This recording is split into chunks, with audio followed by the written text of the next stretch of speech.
All right, so I received the dog training collar in the mail today, and they want me to do a video on it, so let's do an unboxing. So we're going to open it up.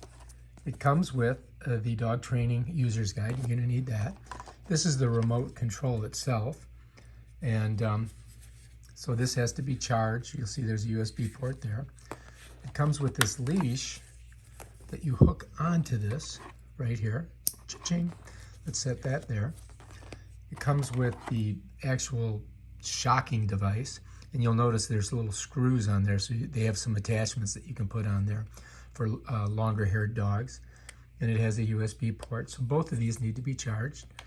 All right, it comes with the collar itself, which is a pretty long collar. I mean, you could put this on a pretty big dog. Let's set that over there. And then it comes with this USB cord. You're going to notice something. This USB has two connectors on it, because you have to charge both of these things. So it's a regular, USB, not a C, your traditional one. And so we're going to plug that in to charge both this and that. And then it also comes with some attachments.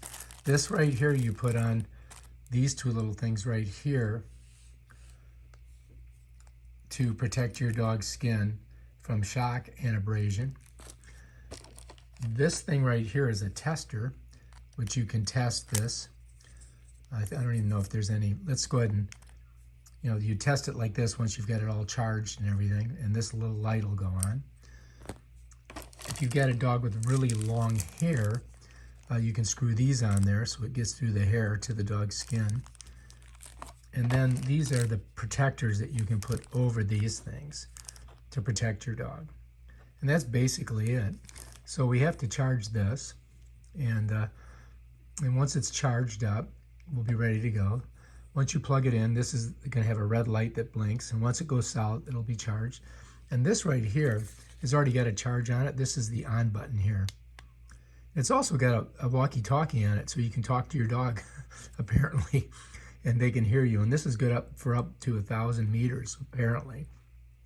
And it shows the charge. It's on and off. Shows the level of the battery and how much sound's coming through it. And I think there's a little flashlight on it too, so you can do a little light thing. And then there's different channels, but we're gonna have to figure that out by reading the directions. So the first thing we got to do is plug these both in and charge them. All right, and that's the unboxing of the dog training collar. Then next, we're going to make a video and show you how to charge your remote and the shocking device. And then we'll show you how to put this on the collar. All right, if you like this video, subscribe to my channel and check out my other awesome videos. Peace out.